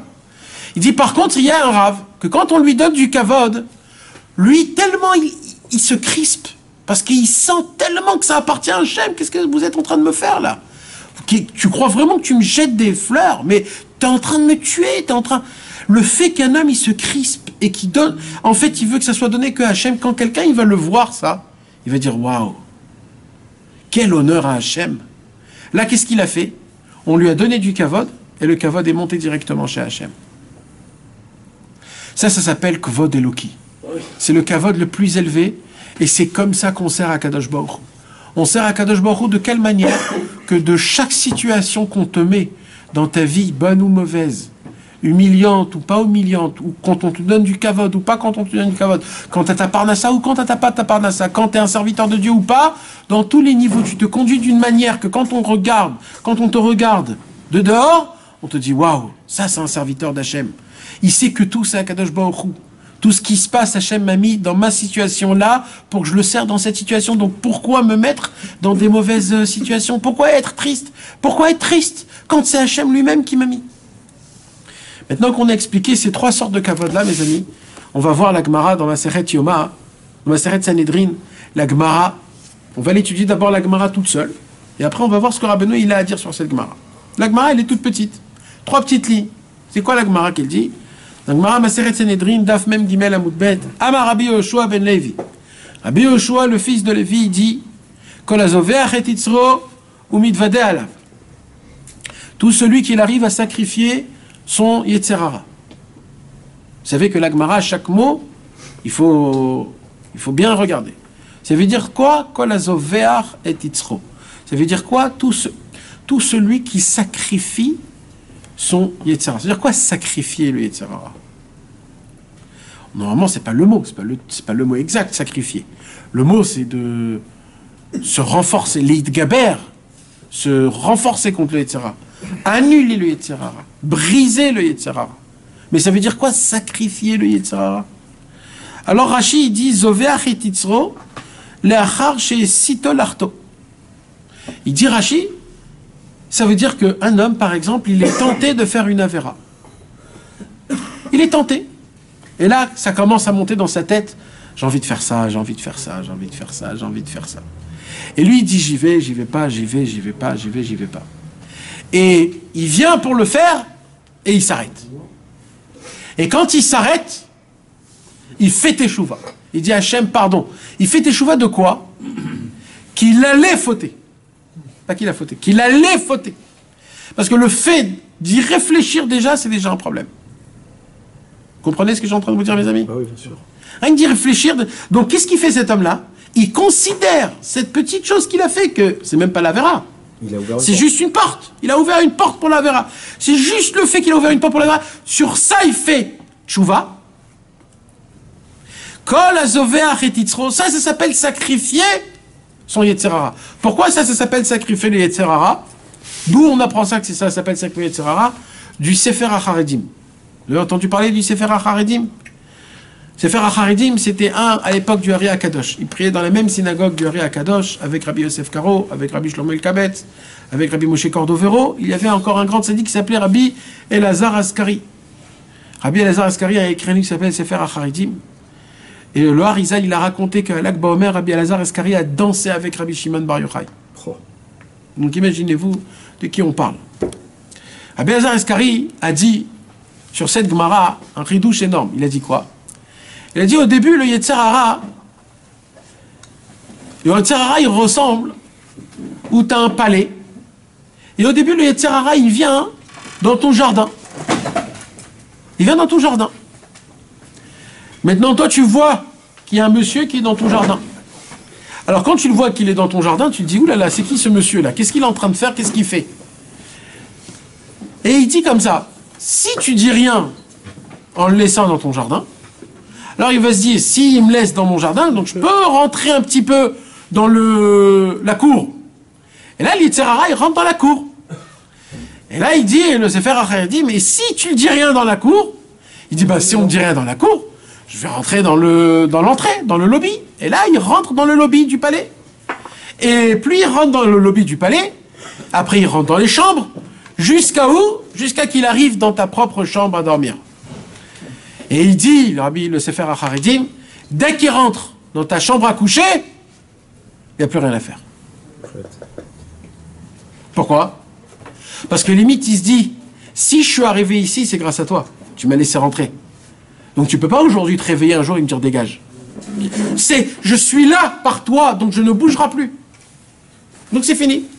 Alors il dit, Rabbi, le Sefer HaCharedim, alors comment on fait? Parce que le Yetzerara, c'est pas dans tout, ça peut être dans une action. Par exemple, ça peut être dans le manger pas cachère. Au début, un homme, il mange comme il faut. Mais un jour, il a très faim. Il se trouve en Corse. Il n'a pas mangé, ça fait une journée. Et il voit une... Non, on va pas aller directement à l'entrecôte. On a dit d'abord, il commence par la... Alors, il voit, on va dire, un produit qui est permis, autorisé. Ah, Khalav Nochri. Il voit un M&M's, un Kinder, un Bueno, un truc. Il dit, bon, j'ai pas mangé toute la journée, ça va, c'est pas... En plus, c'est permis, c'est permis. Et il vient, c'est sur la liste, comme si que la liste, c'est les 10 commandements. Ah, la liste. Le monsieur, il vient, il achète son Kinder Bueno, il mange, il le saveur, ce Kinder Bueno. Mais le problème, ce qui s'est passé, quoi? C'est que là, il a fait rentrer le Yetzerara, pas dans la cour, là, il a rapproché. Donc maintenant, demain, il va se réveiller, il va dire, le Kinder Bueno, il est déjà dans mon ventre, ça y est, je mange le Halav Nochi. Donc maintenant, il y a une autre liste, il y a une nouvelle liste d'un nouveau Rav, et apparemment, ce Rav, il permet ça. Dans la liste, là, c'est pas permis, mais l'autre Rav, il permet. Donc là, tu commences à sortir de la liste. Et quand tu es sorti des deux listes, mon frère, c'est très vite pour aller sortir, manger, comme les gens ils disent, chez Burger, chez King Burger, mais que du poisson. McDonald's, pardon. Je sais pas comment ça s'appelle, fish. Ouais, c'est du fish, c'est que du fish, c'est du poisson, poisson c'est permis. Voilà. Et comme ça, les gens se permettent à faire des bêtises et de manger des choses. Pourquoi? Parce qu'au moment, il dit, et maintenant, dans tout le reste, tu peux être bien. Dans tout le reste, tu peux être bien, parfaitement. Mais c'est comme ça, etc. Alors, le Sefer HaCharedim, alors, il dit, alors comment on fait? Il est monté jusqu'à la chambre à coucher. Il est monté jusqu'à ton cerveau. Il est là, maintenant. Comment on fait? Il dit, en takanato. C'est quoi sa takana? Il dit, le Sefer HaCharedim. L'ishrototo.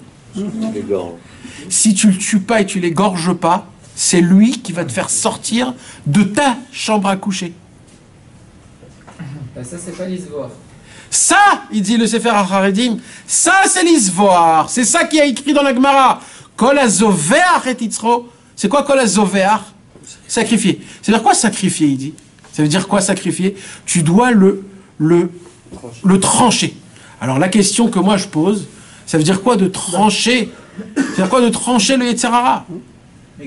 Égorger le Yetzer Hara. Alors, pour comprendre ça, il faut ouvrir un autre livre, le Sefer HaKaneh. Vous savez c'est quoi écrit le Sefer HaKaneh? Le Sefer HaKaneh, c'est le premier livre de Kabbalah qui a existé au monde. Premier livre de Kabbalah. Le Sefer HaKaneh. Hein? Avant c'était ça? Sefer Yetzirah, c'était l'époque de Rabbi Akiva, ça c'est encore avant. Donc le Sefer HaKaneh, c'est qui l'a écrit? C'est Rabbi Nechunia ben Akana. C'est le papa de Rabbi Nechunia ben Akana. Il s'appelait Kaneh. Et son fils, Rabbi Nechunia, il était assis avec le Kaneh. Et eux deux, ils étudiaient la Torah. Et tout ce que Rabbi Nechunia, il a posé comme question à son père, il a écrit dans un livre, et ce livre-là, c'est le Sefer HaKaneh. Dans ce livre-là, il y a écrit les plus grands secrets de la Kabbalah que personne au monde connaît, même aujourd'hui, parce que aucun livre explique ce livre. Personne comprend ce livre. C'est un livre qui est très, très, très, très compliqué. Encore plus que le Zohar, même. Dans le Sefer HaKaneh, là-bas, il y a écrit, et une grande question. C'est quoi la grande question?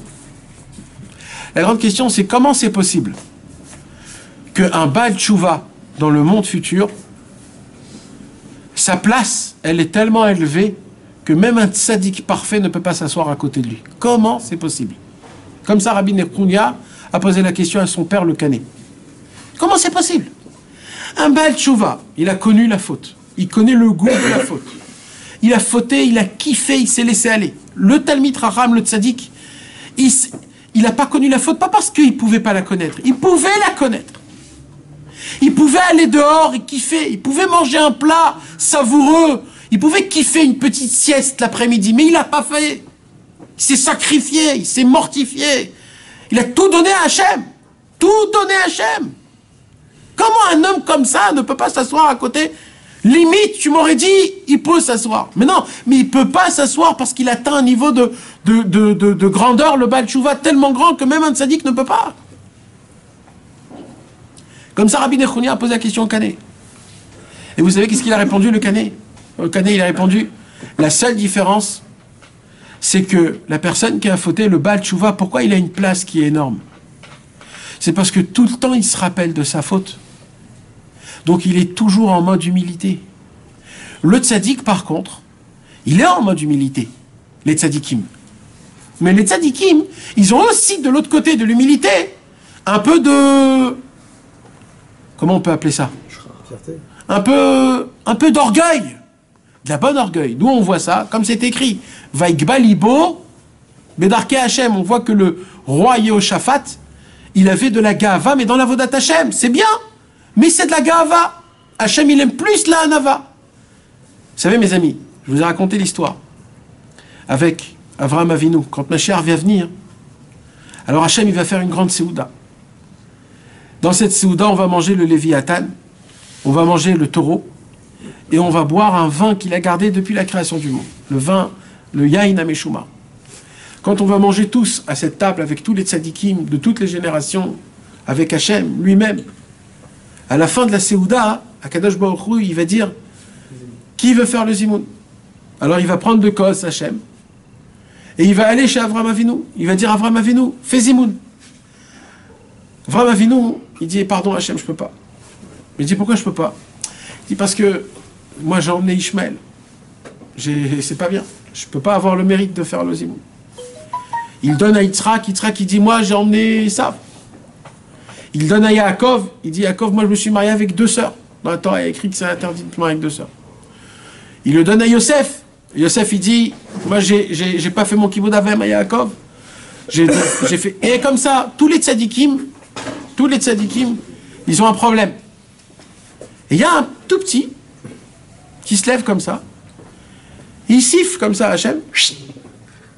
Il dit Hachem, envoie-moi le kos, s'il te plaît, c'est moi qui vais faire le zimoun. C'est qui cet homme-là? David Ameler. David Ameler, il va dire L'inae veyae levarer. C'est à moi seul que je dois faire le zimoun. Qu'est-ce qui s'est passé là? Comment David il dit une chose pareille? Comment Avraham Avinu il peut pas, Yitzhak il peut pas, Yaakov il peut pas? Et David il peut. Qu'est-ce qu'il y a de spécial de David qu'il n'y a pas sur Avraham? Qu'est-ce qui s'est passé dans tout ça? Avraham Avinu, mes amis, il a découvert toute sa vie, il a travaillé pour découvrir la Emouna. Donc c'est qui a découvert la Emouna dans le monde? C'est Avraham Avinu. Jusqu'à la fin de tous les temps, Avraham Avinu sera le symbole de la Emouna. Tu ne peux pas l'enlever ça à quelqu'un. Donc c'est obligé qu'Avraham Avinu, il a une toute petite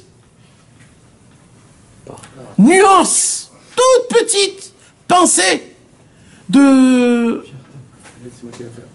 Je ne veux pas dire le mot parce que c'est très délicat, mais ça veut dire, il sent qu'il a quelque chose, qu'il a fait quelque chose. Mais David Ameler, Yitzhak pareil, il a découvert Hachem dans la Gvura, Yaakov dans la Tiferet, Yosef dans le Yesod, dans la Shmirat Habrit. Ils ont tous travaillé, et en fonction de leur travail, ils se sont approchés de Dieu. Mais David Ameler, lui, il n'a rien découvert, lui. David Ameler, il est né Safek Mamzer.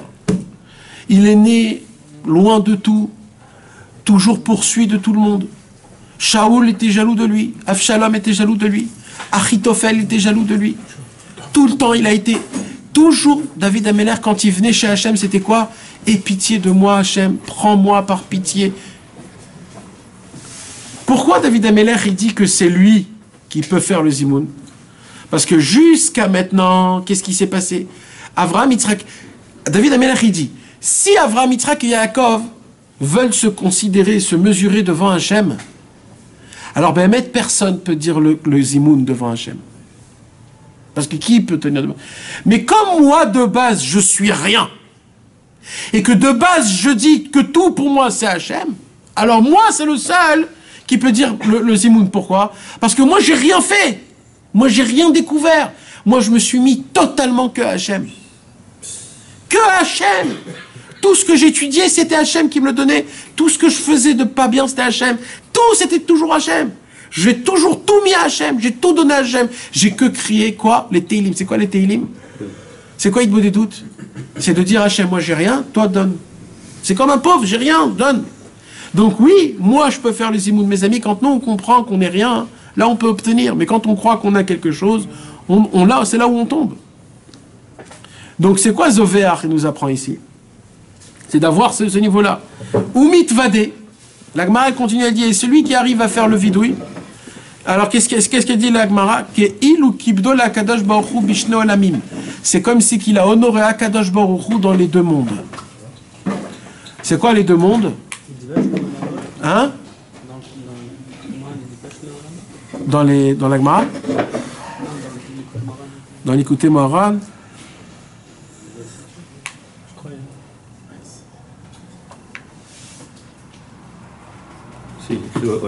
Olamot. Dans la Gemara, il y a écrit Olamim. D'accord, donc maintenant, c'est comme si que j'ai honoré Akadosh Baruch Hu dans les deux mondes. Donc apparemment, cette Gemara, elle nous apprend quoi?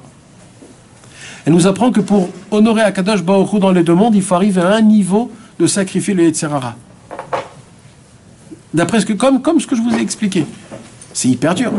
Sacrifier le Yetzer Hara, c'est hyper dur. C'est de ne pas faire la faute et de faire teshuva que j'ai eu une tentation de faire la faute. Alors Rabbeinu, il dit, maintenant vous allez écouter comment moi j'explique cette Gemara et je vais vous apprendre ce soir comment faire le but du monde. C'est quoi le but du monde? D'honorer Hachem, pas que dans ce monde-ci, même dans le monde en haut. Le kavod dans les deux mondes, c'est le but du monde, c'est quoi? Et c'est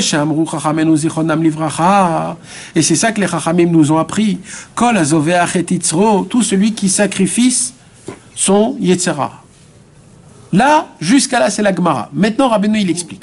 Aïnou, comment on sacrifie notre Yetzera? Alors, il dit Rabbeinu, Prinat Shuva, Prinat Velibi Halal Bekirbi, Prinat Dom La Hashem, Prinat Ekie, Prinat Keter, Prinat Kavod. Comment on fait pour sacrifier le Yetzer Hara? Il y a 6 niveaux. C'est tous les 6 niveaux qu'on a parlé à un instant.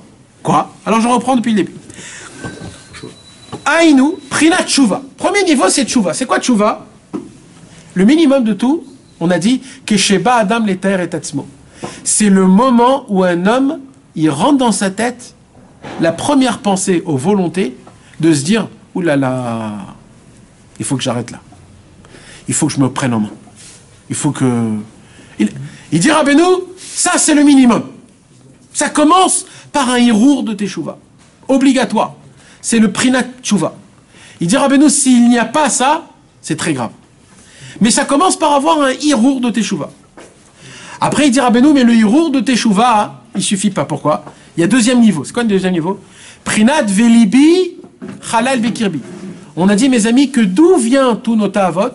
Du sang. Du sang. Alors d'abord, qu'est-ce que je dois faire?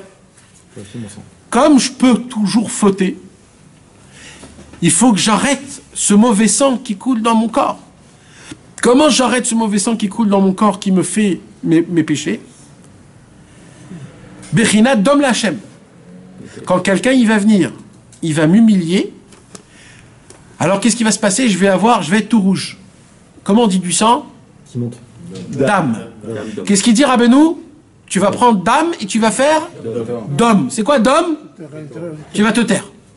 Quand tu vas te taire, qu'est-ce qui va se passer? Tout le mauvais sang, il va monter en haut jusqu'à qu'il va se purifier. Quand il va se purifier, tu as enlevé tout le mauvais sang. Donc là, tu commences à rentrer dans la teshuva. Après, il dit Rabbeinu, prinat ekié. C'est quoi ekié, on avait dit? Commence à exister. Là, il dit Rabbeinu, le problème, quand un homme il faute, il n'existe pas. Donc il ne peut pas faire teshuva. Parce qu'il n'existe pas. Alors comment il fait? Il faut qu'il rentre en mode teshuva. Quand il rentre en mode de teshuva, il commence petit à petit à exister. C'est ça, et qui est. Et maintenant, hein, quand il commence petit à petit à exister, qu'est-ce qui se passe dans cette situation? C'est là où un homme, il tombe, il monte, il tombe, il monte, il tombe, il monte. Il essaye de se renforcer, il n'arrive pas, il essaye. Plus ça se passe, plus il crée. Il a de l'existence. Et là, il doit attendre. C'est ça, et qui est Bechinat Keter. C'est quoi Keter? Keter, on a dit c'est quoi? Non, pas encore. On a dit que Keter, ça vient du mot patience. Toi, ton travail, c'est quoi le travail de la Teshuvah? C'est de patienter la Yeshua d'Hachem. De continuer à servir Hachem malgré que c'est difficile. Et il dit, dernier niveau, Bechinat Kavod. C'est comme ça qu'on arrive au Kavod. Et il dit, et puisque c'est comme ça qu'on arrive au Kavod, De Dieu. de Hachem Itbarach. Pourquoi? Parce que c'est comme ça, on le sert dans tous les niveaux. Canal. Alors là, la Gemara, elle reprend. Umitvade alav. Il y a écrit dans la Gemara aussi qu'il faut faire quoi? Vidouille. Vidouille. Il explique Rabbeinu maintenant. C'est quoi le vidouille qu'il a écrit là? Aïnou shemitvade al zvichat itzro. Aïnou sheoset tshuva al tshuvato v'asagato rishona. Après qu'il a fait tout ce processus, quel processus? Premier processus, Hirur Teshuva. Deuxième processus, il se tait quand on l'humilie. Troisième processus, il attend. Quatrième processus, il sert Hachem Itbarach en espérant qu'il arrivera. Tout ça, ça s'appelle Teshuva numéro 1. Il dit Rabbeinu, quand tu as fait ça, automatiquement, quand on va t'humilier, tu vas te renforcer, tu vas voir combien Dieu est grand. Et quand tu vas voir combien Dieu est grand, tu vas voir combien tu es petit. Tu vas découvrir combien la faute elle était grande. Combien Hachem, oh là là, tu vas dire, oh là là, en fait ce que j'ai fait c'est très grave. Il dit Rabbeinu, et là tu vas refaire la même teshuva, mais pas sur la faute. Sur quoi? La teshuva sur la teshuva. Sur quoi? La teshuva que j'ai pas compris combien Dieu était grand. J'ai pas compris que j'ai pas assez donné du kavod à Hachem. J'ai prié Shacharit ce matin, mais sans lui donner du kavod à Hachem. Il dit Rabbeinu, ça s'appelle teshuva sur la teshuva. Alors il dit Rabbeinu, c'est ça ce qu'il y a écrit dans la Gemara. Qu'est-ce qu'il y a écrit dans la Gemara? Kol azoveach et titzro. C'est quoi on a dit zoveach et titzro? C'est la première teshuva. Umid vade alav, c'est quoi il dit Rabbeinu? C'est la deuxième teshuva. Teshuva al-teshuva. Là, qu'est-ce qu'elle dit la Gemara? Keilu mechabed et akadash baruch hu b'shto olamot. Il est zoré de donner du kavod à Hachem Itbarach dans les deux mondes. Comment elle commence la Torah Vav, mes amis? La Torah Vav, elle commence Ki tsarir kol adam lemaed birvod atzmo ou larbod birvod amakom. Un homme, il a besoin de annuler son kavod pour donner le kavod à Hachem Itbarach. Mais c'est quoi dans les deux mondes? C'est quoi dans les deux mondes? On va arriver à expliquer à ça. Donc on voit que toute cette Gemara, elle nous explique toute la Torah Vav. Rabbeinu nous explique réellement ce que ça veut dire. Parce que d'après la Gemara sans Rabbeinu, un homme qu'il a sacrifié son Yetzirah, ça s'appelle de faire Teshuvah et de faire vidouille. Pourquoi après il y a écrit Umid Vade Alav? Et ça veut dire quoi qui donne du kavod dans les deux mondes? Ma kécher le kavod. Cette Gemara, elle nous apprend. Je ne comprends pas le lien de cette Gemara avec le kavod. Mais d'après Rabbeinu, il dit ta tchouva, elle est du niveau du kavod. C'est quoi le niveau du kavod? Que tu es prêt à servir Hachem en lui donnant du kavod, à être prêt d'être humilié. C'est quoi, donc maintenant, c'est quoi les deux mondes? Comment tu peux honorer Akadosh Baruch Hu dans les deux mondes? C'est simple. Dans une vraie teshuva, il y a deux travails. Premier travail, c'est je demande pardon et je regrette ce que j'ai fait dans le passé et je prends sur moi dans le futur de ne plus avancer. Donc, quand tu demandes pardon sur le passé et tu regrettes, tu es Mechabed Hashem où? Dans le monde futur. Dans le monde futur. Parce que tes fautes, ils sont dans le monde futur. Oh là là. Donc maintenant, tu es Mechabed Hashem dans le monde futur. Maintenant, comment tu es Mechabed Hashem dans ce monde-ci? Pour le futur. Non, dans le kavod, dans la Quand tu vas pas recommencer dans le futur. Quand tu vas pas... Maintenant, comment ça fonctionne? Ça fonctionne de cette manière-là. Que quand un homme, il prend sur lui de bien vivre comme il faut, alors il donne du kavod Hashem dans ce monde-ci. Pourquoi? Parce que là, je vis. C'est maintenant que je vis. Comment je donne du kavod Hashem dans ce monde-ci? En prenant sur moi dans le futur de ne pas fauter. Ça, c'est le kavod Hashem. Donc, t'es kavod dans le Olam Hazé et kavod dans le Olam Haba. Quand tu arrives à le faire ça parfaitement, ça s'appelle le kavod Eloki. Tu as atteint le niveau le plus élevé de donner du kavod à Hashem. Alors maintenant, on va le voir dans les mots. Aïnou shosé tshuva tshuvato vasagato rishona keilu kibdo la Akadosh Baruch Hu bishna olamot. C'est comme si qu'il a honoré Akadosh Baruch Hu dans les deux mondes. Ki tshuva rishona bechinat kavod olam hazé. Car la première teshuva, tu donnes du kavod à Hashem dans ce monde-ci. Pourquoi tu donnes du kavod à Hashem dans ce monde-ci? Parce que tu as fauté dans ce monde-ci. Donc tu demandes pardon dans ce monde-ci. Mais qu'est-ce qui se passe? Après qu'il fait teshuva, il commence à évoluer un petit peu, il commence à découvrir Akadosh Baruch Hu. Donc il découvre Hashem Yitbarach. Et là il dit, mais en vérité la teshuva que j'ai fait, pour ce que c'est rien du tout en vérité, il faut faire plus que ça.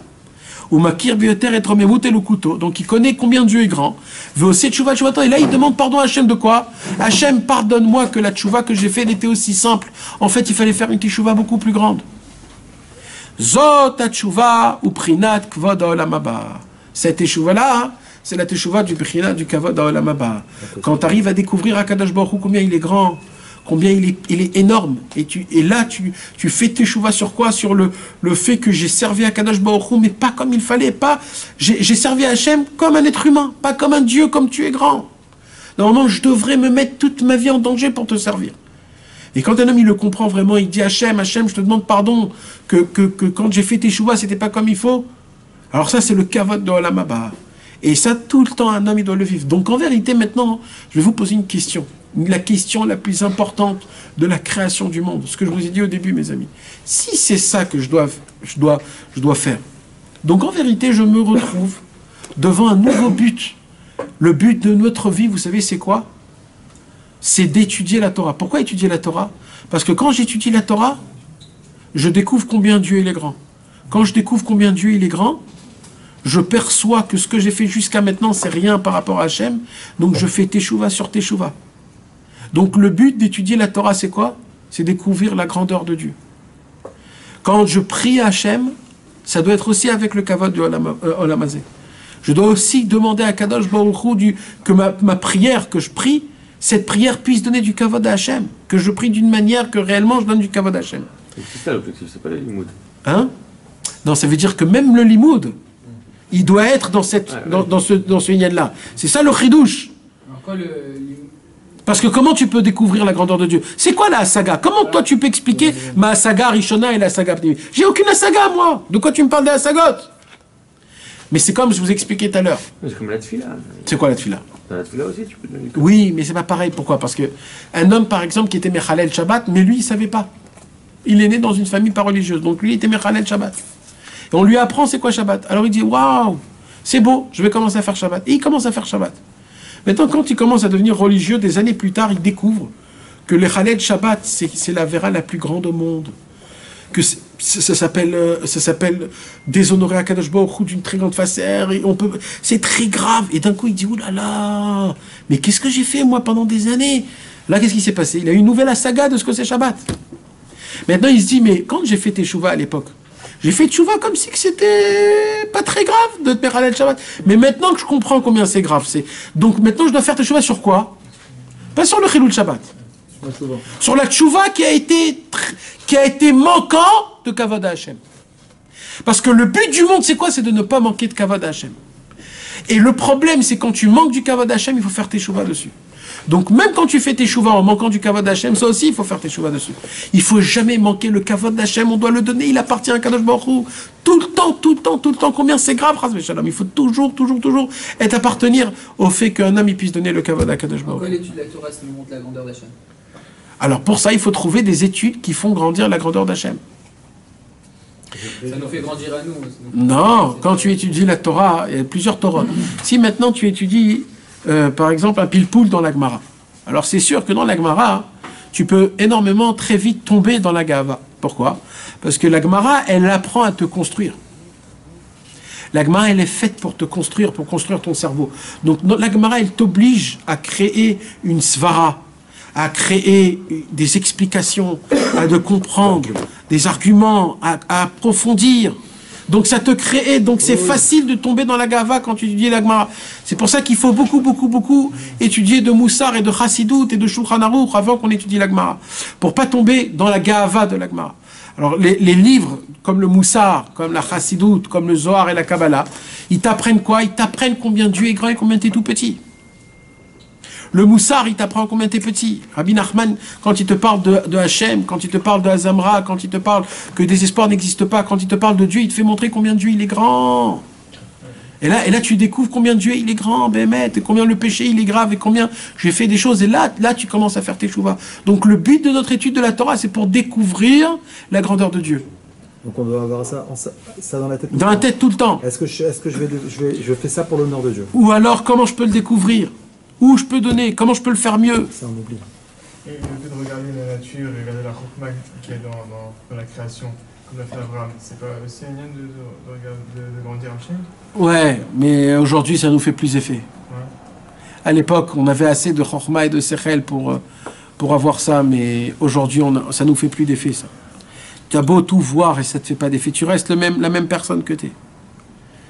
C'est pour cela que Rabbeinu, il nous apprend que ça c'est un travail qu'un homme il doit le faire, de vivre tout le temps en mode de Teshuvah, avec de la Hanava, et de toujours se mettre dans la tête comment je puisse donner du Kavod à Hashem Yitbarach dans les endroits là où il n'y a pas de Kavod à Hashem. Ça t'aura aidé. Il y a un lien avec ça. À chaque fois avant de faire quelque chose, je me pose la question, est-ce que je vais dévoiler la Kavod d'Hachem ou pas? Il y a un lien dans ça. Et mes amis, et c'est marrant parce que il y a un livre qui s'appelle Prix Haaretz. Le Prix Haaretz, c'est un livre que un des élèves du Baal Shem Tov, il a écrit, le Maguide de Mezrich. Rabbi Menachem Mendel Mivitebsk, il est enterré à Tibériade. Il faisait partie des grands sadikim qu'il a connus Rabbeinu. Et que Rabbi Menachem Mendel Mivitebsk, il a écrit un drouche sur la paracha de la semaine. Hein? Il a connu Rabbeinu. Ouais. Et il a écrit un drouche dans son livre sur la paracha de la semaine qui parle toute la Torah Vav en fonction de la paracha de la semaine. Mamash, tout le Inyan de Noir et tout le Inyan de Bereshit, il explique là-bas que le but de tout, c'était quoi? C'est de découvrir combien je suis bas, pour découvrir combien Dieu est grand, pour être content en appliquant les mitzvot. Et quand j'applique les mitzvot, ça marche comme ça. D'abord, un homme, il doit comprendre combien il est bas. Après qu'il a compris combien il est bas, c'est que de cette manière-là qu'il peut appliquer la mitzvah. Il peut l'appliquer la mitzvah avec une crainte énorme d'Hachem. Mais comme il a la émouna qu'Akadosh Baruch Hu lui doit demander à lui d'appliquer la mitzvah, donc il se remplit de simcha. Et cette simcha, en appliquant la mitzvah, va lui donner du roi HaKodesh. Et le roi HaKodesh, c'est ça le kavod d'Hachem Yitbarach, d'appliquer chaque mitzvah en sachant que je suis bas. Mamash, c'est tout ce que Rabbeinu vient d'expliquer dans tous les... Et il dit que toute la faute de Caïn et de Hevel, c'était que Caïn, il voulait pas servir Hachem, mais que dans le kavod Melachim, que dans le kavod, il voulait que tout se passe bien. Donc il a donné à Kadosh Baruch Hu des troupeaux, il a donné ça. Et quand il a vu qu'Hachem ne voulait pas recevoir son sacrifice, alors il a dit, ouais, quoi, il est parti tuer son frère. Mais quoi, t'es pas prêt qu'Hachem ne reçoive pas ton kavod? Mais tu dois le servir comme ça. Hachem, il voulait que tu le sers comme ça. En fait, Hachem a voulu lui apprendre, c'est quoi, de servir à Kadosh Baruch Hu. S'il y aurait la Torah Vav, si Caïn aurait connu la Torah Vav, il n'y aurait aucun problème, mes amis. Toute cette vie, elle serait bonne. Cette Torah, elle nous apprend de servir à Kadosh Baruch Hu dans tous les chemins et dans tous les endroits. C'est pour ça que c'est mes amis, quand on étudie la Torah Vav, le lundi soir, c'est pas un cours d'une semaine qu'on fait, mes amis, Bémet. Ça doit être normalement un cours où vous essayez, vous devrez reprendre. Maintenant qu'il y a l'écoutement en français, relisez-le depuis le début pour vous rappeler tous les jours un petit peu, de toucher les points. Parce que cette Torah, mes amis, sachez que vous le vouliez ou que vous le vouliez pas, votre vie, elle est en fonction de cette Torah. Comme nous, on l'étudie, cette Torah-là maintenant, et qu'on le fait, toute votre vie, elle est en fonction. Et la seule possibilité pour que votre vie, elle puisse se sortir comme il faut, c'est avec les clés qu'il y a dans cette Torah. Donc ça se pourrait qu'il y aura des humiliations à droite, à gauche, ou qu'il y a des choses qui vont pas comme vous avez envie. Et vous comprenez pas pourquoi. Et Rabbeinu dit, voilà, je te donne ces cadeaux que tu puisses appliquer. Et toi, tu te cries, bon, Hachem, tais-toi, fais la teshuva, fais le kavod, teshuva prinat shabbat, baki beratza, baki beshov, sache que tu n'as pas d'existence, Akadosh Baruch Hu, il te donne de l'existence. Il y a toutes les clés ici. Quand vous prenez les clés, si c'est difficile pour vous, prenez le Kitzur Likutei Moharan dans le Kitvé. L'abrégé, il peut expliquer. Et grâce à ça, on peut arriver, vivre en fonction de tout ce qu'on peut, Bezrat Hashem. Qu'Akadosh Baruch Hu nous donne la force de toujours garder le cap, de toujours savoir qu'on est des balais de Tchouva, de donner du kavod à Hashem, et de tout faire en sorte que tout se passe bien, Bezrat Hashem. Hein?